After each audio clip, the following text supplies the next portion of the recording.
Hey everyone, welcome back to Write Better Together with Peggy and Kennedy, and also welcome to Mechanics Monday. Joining us again today is my lovely mother slash co-host Kimberly Drymon. Hello. So, Kimberly Drymon, would you like to share a little bit about your story and some of your progress? Okay, so this past week I have worked on my novel and I have written 3 chapters and done some editing. Um, I've started trying the streams of consciousness the stream of consciousness because I was stuck and that didn't work for me. I sat there, my fingers on the keyboard, and just couldn't type, couldn't think of anything. So I thought, well, what would I do if I were in her shoes? What would be the next logical thing that she would do? And thoughts came to me. And so I started typing and writing, and I got the 3 chapters done. I didn't work a lot on worrying about descriptions or even sentence structure. I just got the thoughts down. And then I went back, and I've spent the last couple of days really editing and trying to work on those things, adding in descriptions, trying to make the characters and settings come alive more. I've added in things that you would sense, like you would smell or see. I added in quirks. I tried to add in what she might be feeling in the moment. So I wanted to read a paragraph out of one of my chapters. With her hands trembling with excitement, Crystal turned the key in the door lock and pushed open the door. As soon as the lady stepped inside the store, she took a moment to take in everything. The 3,000 square foot building had been vacant for some time, so the smell of oldness assaulted her senses. While she allowed the dusty, dank smell to drift over her, her eyes roamed over the thick layers of dust on the glass shelves before her. Several old fluorescent light fixtures were hanging loosely from the ceiling. The building ran longer than wide, with brick walls painted white making up the sides. She was thankful all the shelves were included with the lease. Jessica turned and flipped a switch, causing the lights to flicker, buzz, and finally settle. When a semi drove by the store on Main, the glass windows rattled slightly. Apparently the heat had been turned down because the chill caused both ladies to shiver. To anyone else, this building would look too dilapidated for anything. To Crystal, this building was promising, hopeful, and beautiful. Crystal realized this was a pivotal point in her life. She walked into the store and stepped into a new life. So I have tried to give some descriptions where the reader might picture the store and how Crystal was feeling as well. And I also worked on, in my editing, I struggled. I went through just trying to add in some adjectives and adverbs, and then I realized, well, some of these sentences are looking messy, or they all were the same. I had a common pattern of noun, verb, noun, verb, noun, verb, a lot of sentences starting with she. So I went back today working on that. I kind of did it in layers. Like, what were we talking about? Filtering Yeah, earlier was the word. kind of like sifting flour or something like that. Yeah, so I was sifting through one thing at the time and trying to improve each time I went through the 3 chapters. Mm, And I improved my first paragraph. I'd like to also share it, please. please do. With a crisp April breeze blowing in the open car window, Crystal Aria's long brown hair whipped over her face as she drove along the curvy river roads of Richmond County, North Carolina, nearing the old family home place. Her heart thumped and light perspiration formed on her forehead. As her pulse pounded in her ears, Crystal thought how similar the curvy roads were to her life. She never knew what to expect around the next bend. The idea of leaving the city Tulsa, the only place she had ever lived, and moving to a small farming community was scary. However, even more frightening, she was leaving behind a life dependent on her ex-husband and was heading toward independence. The quietness of the country roads and the emptiness of her car highlighted how alone she felt. With her parents gone and having no other living family, she was alone on this new journey of life. Her heart continued to knock hard enough she feared it might jump out of her body. All ties with her past life severed, Crystal had no choice but to continue forward into an uncertain future. She prayed and drew in the earthy aroma of the surrounding oak forest to calm her breathing. Years ago, right out of college, she had walked 2,100 miles from Georgia to Maine on the Appalachian Trail. Despite the trail throwing all it could at her, she persevered and made it to Mount Katahdin. She reassured herself if she could complete a difficult long-distance trail, she could survive now, though she had no idea what frightening threats were around the next bend of her life. And one of the things I did as I got into the third chapter, I already was forgetting some of the things I said about my characters from the first chapter. So I decided to come up with a chart. Don't know how much of this you can see, but we're going to try.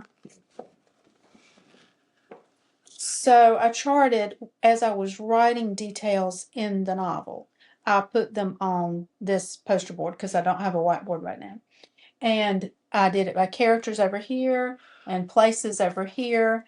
And then I'm going to do time here. So I could just keep up with, it's just a way for me to be organized and keep up with what I say in the book. So if she's got green eyes, she'll have green eyes all throughout the book, Right. for example. So I did that. And I've also been researching and learning about different things that I homeschooled Peggy Ann. I went to college. I took honors English and pre-college English in high school. I still have so many questions. One of them was, should you use the word toward or towards? So I looked it up and discovered that you can use either, but it's a little preferable in English to use toward. But the important thing is to be consistent in your writing. So if you use toward, you do it throughout, and then forward would also be without the S and so forth, northward as you would go. So I'm learning a lot, and my brain's about to explode, but I'm trying to be vulnerable to help you see the process as you're learning. And just remember, the advice I give you, do not give up on a bad day. That's what they say to hikers on long distance trails. When you're having a bad day, don't give up. Just wait and rest and try again the next day, and it will be a better day, I'm sure. Oh yes, there's so many times when I have struggles writing and I just have to go take a shower or take a nap or just turn on the TV and completely just shut off my brain. And once I get back to it, usually 9 times out of 10, it really does help and I actually come back with more ideas. Especially like in the shower, that's where all your ideas come, I promise. When your mind's really totally relaxed. Exactly. Well, Peggy and Kennedy, I have a few questions for you. Are you ready? Always ready. Okay. So in trying to learn and in writing, ideas come up and they might seem stupid, and some of them are stupid, but I was taught there's no such thing as a stupid question. Exactly. So I'm thinking if I'm having it, maybe there's some other beginner writers out there that might have the same questions. So the first question I have, dialogue. I noticed I'm using quite a bit of dialogue. When do we use it? When is it too much? How do we know if it's too much? Okay, so for me, dialogue is really intuitive. I know what I need to tell people. I know what I need to tell my readers. I know what needs to come next and how the plot should come along, basically. And I use dialogue a lot to tell the reader stuff like maybe this character is in a train and you're not really supposed to talk in a train. So I mentioned that throughout dialogue. I don't just say you're not supposed to talk in a train or something like that, you know. But anyway, so dialogue is kind of a plot mover. Oh, sorry. I'm holding my little Goldie, so my little and Goldie's bouncing around, so he'll go take a nap. Okay. So dialogue is a plot mover basically. It helps you to kind of get along whatever you need to get along and kind of bring in some action or what's the word show what you need to show rather than telling. Right, rather than so telling. It's a good way to show and not tell and move action forward. Right. And if you feel like there's too much action, too much dialogue, you can bring in action and or like have someone else come in and interrupt the dialogue, something like that. Someone knocked on the door. Exactly. Okay. Or there was a big crash if it's a thriller or something like that. So. Is there a certain amount of dialogue that's too much? You just It depends on the story and what you're wanting to do with it. I could actually see a story being nothing but dialogue. That might be a little experimental, as they call it in the literary world, though.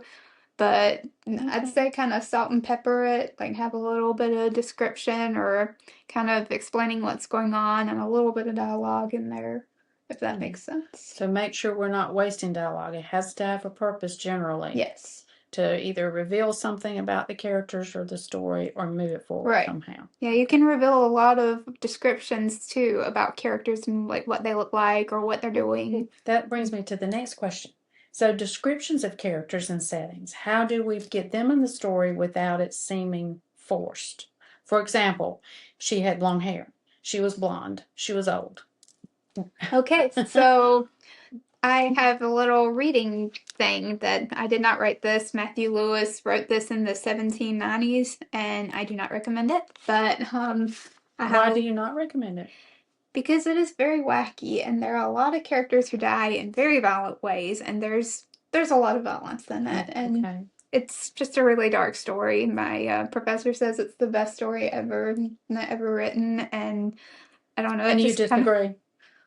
a teeny tiny bit. I Okay. didn't want to disagree in class with her, but I mean, it was interesting, and he had a lot of action in it, but I was not into it. But it was just too dark for me. Okay, well, read But us what you want to help us with descriptions. okay, so this is kind of what not to do. This was actually really what they did, and it was okay by like 17, 1800 standards. That it was fine then, but Okay. this is what not to do today in the 21st century. Okay. What a seraph's head presented itself to his admiration, yet it was rather bewitching and beautiful. It was not so lovely from regularity of features as from sweetness and sensibility of countenance. The several parts of her face considered separately, many of them were far from handsome, but when examined together, the whole was adorable. Adorable. Her skin, though fair, was not entirely without freckles. Her eyes were not very large, nor their lashes particularly long, but then her lips were of the most rosy freshness. Okay, I'm not going to read the whole thing, but Okay. you get the idea. You don't want to go listing everything. I mean, you can, but I do not recommend it. So you don't want to go on and on and on a description of a person or place. Right. If you're going to describe someone, a character in a story, I recommend picking out a couple of really major details and maybe whatever your narrator is seeing, what your narrator would see is what you would describe, I think. And also, there's something called a minimalist approach where you just give one or two small little descriptions of the character and then just let the reader fill in the rest, let their imagination do it. And yeah, does that make sense? So maybe you could add more descriptions later in the story, reveal more things about the character as time goes. Right. And also, you want to focus a lot on sensory details. I recommend that a little bit more even than descriptions. And you want to focus on like how does the character's coffee taste? What does the character smell? That sort of thing. The colors and the trees or the flowers, stuff like that. If Okay. that helps. Does that Okay. answer your question? Yes, it's been hard for me to decide how much to put in there. It's like seasoning food. Yes, it's literally like salt and pepper. Yes, I'm struggling with that, but I'm trying to get better. Okay, so next question, semicolons. So in homeschooling you and in my own education, Mm. I found semicolons was an acceptable way of varying sentence structure. Instead of always using and or simple sentences, it was just something you could do, particularly if the two thoughts were closely related. I do it in text messages and emails all the time. But I read recently where you're only supposed to use one semicolon your whole entire life, that they're not necessary. You need to stop that, reword it, redo it. So what is your recommendation on semicolons? Okay, so I don't know about the one in your whole life thing. I don't know how I feel about that. I use semicolons a lot, especially in my scholarly writing for school, but I do use it a lot in my, fiction writing too. So I actually had one professor, Professor Q, kind of called me out on that, told me that I have a love affair with semicolons. So Okay. I do need to be very careful of that myself. But I feel like it's kind of the same as anything else as particular words. You don't want to overuse them or use them too much, and you want to be careful with your sentence structures and like how you form your sentence, your syntax. You want to be careful that you don't use the same kind of pattern over and over and over. So you definitely would not want two sentences in a row with semicolons. And just like you wouldn't want, say, the word the, or no, not the, I don't know. Well, you really You know want what? to start two sentences with if you could avoid it Right. for sure. You don't So want to start two sentences with the same word, so it's kind of the same thing. And I do recommend using semicolons sparingly. I think that it is kind of a recent thing where they're not really considered, like you don't use them a lot in modern day writing, like fiction writing. I mean, they're used a lot in scholarly writing, but they're considered kind of scholarly and snooty tooty and like, oh hey, I went to college kind of thing. So so if we do yeah. use one, feel like it's needed, how often could we use it? Once or twice in the whole book, or Maybe once in a chapter, if that. okay, I don't know. I'd be careful about it, okay. but again, salt and pepper. Okay. Well, the same closely related colons. So I like to use colons sometimes when I want to make a list of describe something or whatever. And I used it in my book with rugs, and I went back and took it out, by the way. But I started off with she saw types of rugs and listed those types of rugs. I used a colon. So what do you recommend about colons? I personally recommend using them even less than semicolons, but that's just Okay. me. I don't know if I'd recommend a little bit of personal research on your part if you're really, really wanting to use one, but I don't know. It's really good if you're doing something like a thriller or a really tense situation, like the sentence she had two choices, run or die. You could use a colon there that kind of punctuates the action, the thriller part of it. But Or what about hyphens? Like in a case like that, she had two choices, run or die. okay, yeah, Could yeah. you use a hyphen as Hyphens well? and dashes, whatever they're called. There are multiple types of them too, but I always get them confused. But those are good. I don't think that they're too scholarly. Okay. I see them a lot in fiction and all, especially like if your character's being broken off by somebody else, someone else interjects, that kind of thing. Okay. So that's good. I guess I just recommend kind of rewording the sentence or using a comma, period, something like that. Okay. So if we're not supposed to use semicolons very often and we're supposed to vary our sentence structure, I come up with struggling with too many ands, buts, ors, and as. I took a bunch of ases out. I had as this and as that. I realized when I was reading back through the three chapters. So how can we avoid what do we do with that, or is it okay to use a lot of those instead of semicolons? Yeah, I think it's personally okay to use them. I actually saw a Reddit post where it said like questioning how many times you say and or but is kind of the same as questioning how many times you say the word the. But at the same time, like I said before, you don't want to overuse the same words really close together. Like you would not want to start two sentences in a row with and or but the words, Or join two or sentences joined. together, close together. Right, you want to vary the sentences, like maybe one sentence has like that compound structure of like two sentences joined by an and then one is just a regular simple sentence, that kind of thing. And So very. I am also I've discovered using plus helps me a lot with and also that's a little bit. And But also you can use a thesaurus if that helps. Like yes, and I've been that's using like the thesaurus quite a bit. good. I'll just sometimes Google synonym for insert word here. That's Well, I'm gray-headed and old-fashioned, so I go to the actual hard copy of the thesaurus, and I do have apps for that too. But I do like okay. my hard copy. I tend to go to it; it's quicker for me. True that. But And another question, what about lengths of chapters in the book? How long should a chapter be? How long should a novel be? What are there generalizations? so I think it depends on the size of the book actually, or what kind of book you're doing, or like even the genre. Maybe some genres have more like specific specifications, I guess, than others. I don't really know, but I think the general thing is we're talking chapters, right?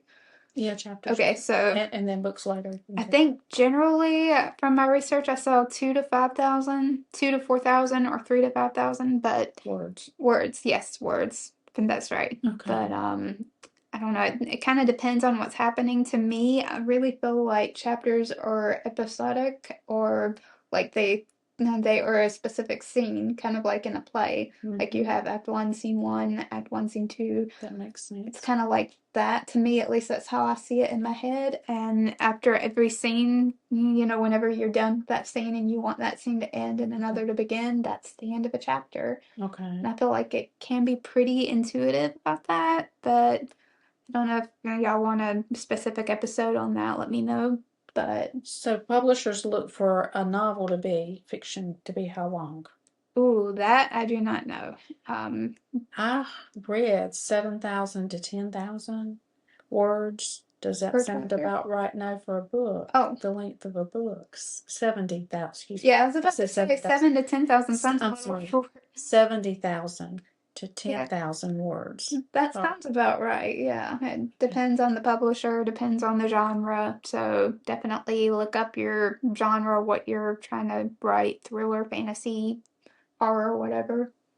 Okay. But yeah, And also the publisher websites, if you know a publisher you want to attempt to send your work to, yes, they would have specifications as well. But I think I read 70,000 to that sounds right. 100,000. I keep wanting to say That 10,000. sounds very right. It's But 100,000. you'd I'm think I'd know trying the to. fantasy one because that's kind of what I like to write. But I'll definitely have to Google it or do some research. Sorry about my slow brain, y'all. I'm Oh, tired. Okay, same. so another question. When you have character thoughts, we're supposed to italicize, handle them like we would a quotation, where you shift down and start a new Right. paragraph. But no quotation marks. Right, but italicize. Right. Is there a time when you just italicize in the paragraph, or a time that you would not italicize these character thoughts? If it is a direct character's thought, like the character is actually thinking this, then you do italicize. Personally, that's what I've seen most books do. But then if the character is wandering aloud or like somebody's kind of or the narrator, the author is paraphrasing what the character is saying, then that is not italicized, I don't think. But yeah, Okay. Does it that's have to say also, like my character says, what warning? She's thinking, what warning? So does it have to say she thought, or she asked herself what warning, and to italicize it, or would that particular one even need to be italicized? that might help, but honestly, as long as your readers know that this is a thought that your character is thinking, then that's good. But it can help sometimes to have those little tags like she thought to herself or something. But if you're pretty confident that your readers will be able to figure out this is a thought, then you don't need it. So yeah. Okay. All right. So I'm continually wanting to go and run, change something. Constantly thinking, oh, I should have said this, or this word would have been better than that word. And like as I said, I did my 3 chapters early in the week, and the past several days I've just been going back and editing and changing them. And it's a good thing to a point, I know. But what do we do to control that, or just that normal to feel that Oh way? my goodness, I think every author feels that way. Everyone who really truly loves their work and treasures it really wants it to be the best thing that it can be. And I certainly feel this way. I can look at something I wrote maybe 5 or 6 years ago and think, oh no, that's trash. I need to redo this or no, why did I write that sentence like that? What was I thinking? What was I doing with my life? So yeah, it's really easy to get into that to kind of fall into that trap of wanting to over edit and edit and edit, and then you kind of don't write anymore because you're just editing. So that's a good thing. I mean, you want your book to be the best it can be, but you might possibly think about hiring an editor eventually in a certain stage of your writing, but your choice. But that would kind of help the editor's kind of opinion of you, I guess. Okay, so with my 3 chapters, I've edited some, and now I'm going to make myself write the next 3 chapters. Yeah. It helps being on this weekly schedule with Mechanics Mondays. So my goal is going to be every week to have at least 3 more chapters done.